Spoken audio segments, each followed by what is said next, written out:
The New Testament lesson for today comes from Paul's second letter to the church at Thessalonica. Last week we read part of the first chapter where Paul is encouraging and giving thanks for the community there, no matter what they're going through. And it's very interesting, he's actually encouraging them and thanking them for growing in their faith and in their love for everyone in the community, and that it is increasing, the love. So we come now to this passage where Paul is dealing with a bit of a controversy in the church of Thessalonica, where there are people who have decided that the language about the day of the Lord means that God is coming immediately, like the rapture group. And he's trying to slow them down, not to get so worked up about the group that are pushing them. So listen now for the word of God as is recorded in 2 Thessalonians chapter 2, verses 1 through 5 and 13 through 17.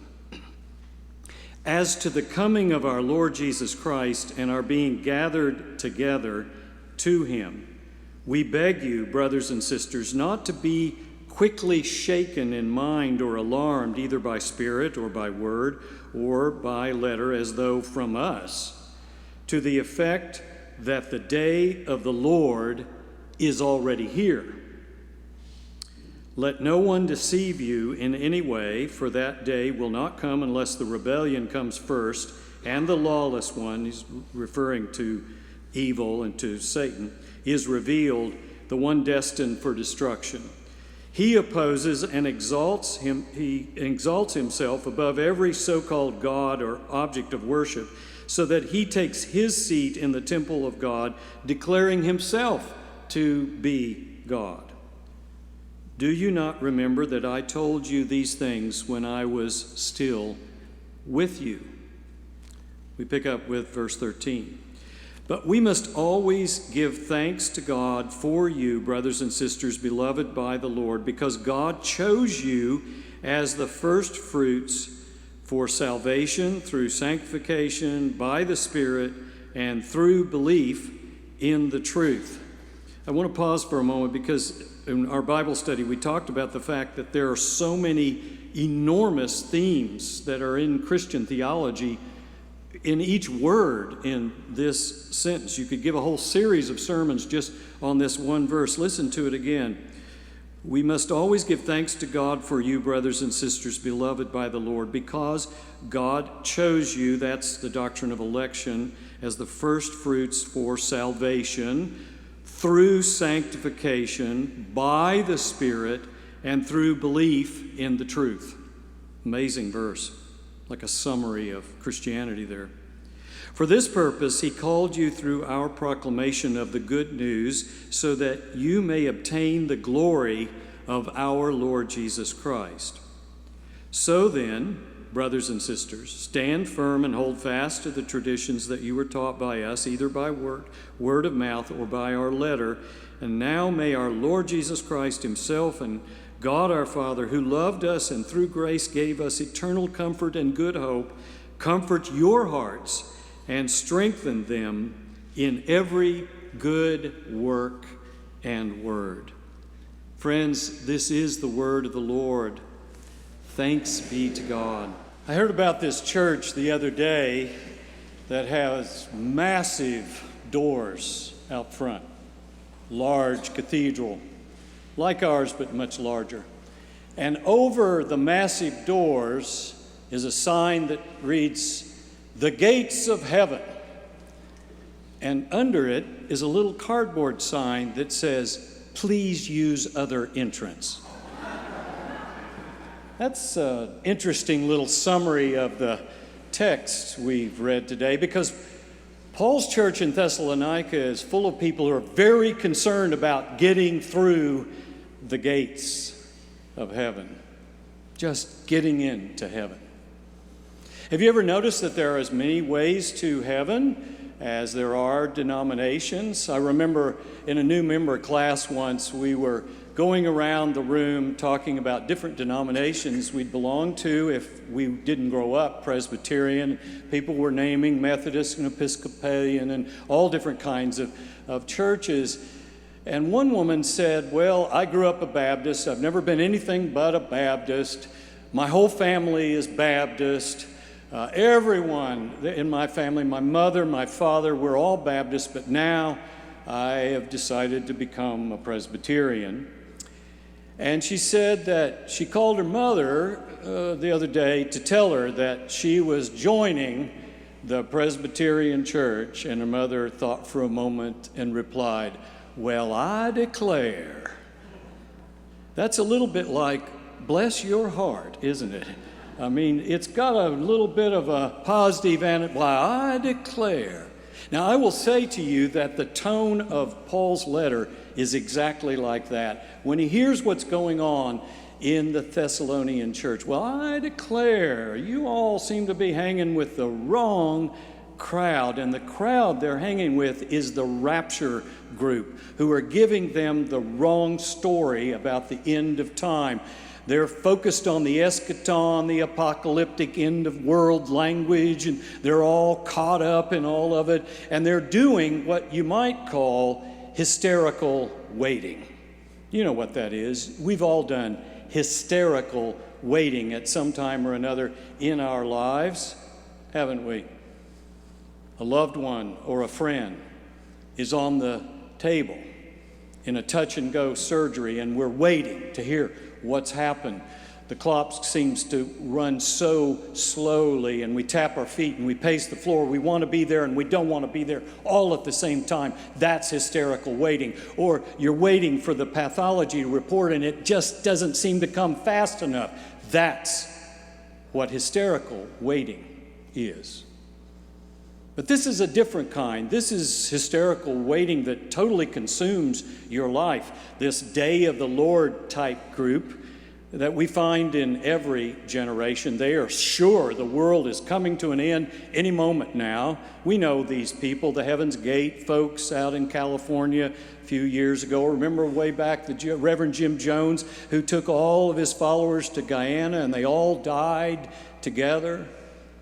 Or David Koresh and the Branch Davidians. We know this kind of group. This is the kind of group that's stirring up his Thessalonian friends when Paul has heard reports and he's trying to head it off. So he's telling them to loosen up a little bit. Not so fast, he's saying. We don't know exactly when Jesus is coming.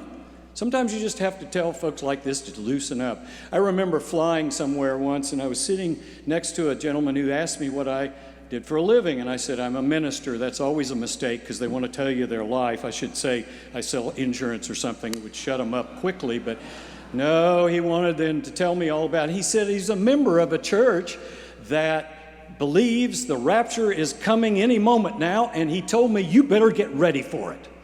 So I was at that time on the faculty at Union Seminary in Virginia, and I said, well, you know, it's interesting. At our seminary the other day, some students put up on a bulletin board instructions for the rapture drill. And the first one was, watch out for low-lying branches on your way up. Well, he didn't like that at all. You know, that sort of ended the conversation abruptly. But that's what Paul is trying to say to his Thessalonian crowd. He's saying, just loosen up a little, not so fast. Yes, we know that Jesus is coming, but you remember in Mark 13, what's called the little apocalypse, it says you don't know the day, or Jesus says you don't know the day or the hour. So quit worrying about it so much. Oh, sure, we can celebrate his ultimate victory over sin and death that will happen someday, but now we only see a foretaste of that, just a glimpse of that victory. Paul is saying to his audience, not so fast, not so fast. Quit worrying so much. We have hope for a new kingdom that will come, but it doesn't mean that the battle with evil is over. or the game is off and we're just not going to have it anymore. It's all done. No. Evil is still there. Now, it's not equal to God, as we said last week in that heresy of Manichaean dualism, but some people want to think that. They want to think of Jesus and Satan just sort of fighting it out equally. I heard one the other day asking the question, who is better on the computer, Jesus or Satan? Have you all heard that one? Who is better on the computer, Jesus or Satan? So Jesus and Satan decided to have a contest with God as the judge. And sure enough, they began to type furiously, and they were going hard at it. And suddenly, moments before the game was over, lightning hit with a bolt, and it struck the whole building, and it shut all the electricity off. And moments later, the electricity came back on, and God said, okay, let's see what you've got. Satan, what if you said, well, I can't, I've lost it all. I can't believe this. He said, Jesus, well, I've got everything. Well, how in the world did he do that? Satan said, he hit the ceiling. How did he do it? And God said, it's simple. Jesus saves. Now, you see, that has got to be the corniest joke that I have ever heard. And thank you for those of you who laughed just for a little bit there. Besides being corny, the theology is a little bit off. Because, yes, evil is still out there, but it's not equal to God, as we said last week. And it's not just out there, it's within us. It's inside us. Because evil is both universal and radical. That is, that it touches all of us. No one escapes having a bit of evil in his or her life. As Augustine said, there is good in every evil person, there's evil in every good one. And it is also radical. That is, it goes to the very core of our being. We can't get over it on our own. Milton was right. Paradise is lost when you look at the human experiment and the human predicament. Jesus saves. Yes, Jesus saves. And yet the struggle still goes on. And here's what's interesting about the divine geometry. You need to remember that real redemption comes through confrontation, that salvation comes through suffering, as it did with Jesus on the cross. It's like the survivor of a shipwreck who was washed up on a small uninhabited island and began praying fervently for God to save him. God, please rescue me. He scanned the horizon every day, praying every day for God to rescue him. And exhausted, one day he built a little hut out of driftwood and straw to protect him from the elements. The next day he went off scavenging for food, and when he came back, he saw his hut consumed in flames with smoke rolling up into the sky. Stung with grief and anger, he cried out to God, God, why have you done this to me? Why didn't you rescue me? And he went to sleep, distraught. The next morning, he was awakened with the sound of a ship approaching the shore, and he ran out and he yelled out, how did you find me? And the captain said, we saw your smoke signal. You see, Paul is saying to the Thessalonians, no matter how bad you think it is in your church, God is working. God is doing something. It's not the end. It's just the beginning. It's a way to work together. That's what Paul is saying to the Thessalonians. So worry not. You see, the next time your little hut is burning, it just may be the smoke signal that is summoning the glorious grace of God for you, for your family, for our church, and for the whole community and the whole country and the whole world.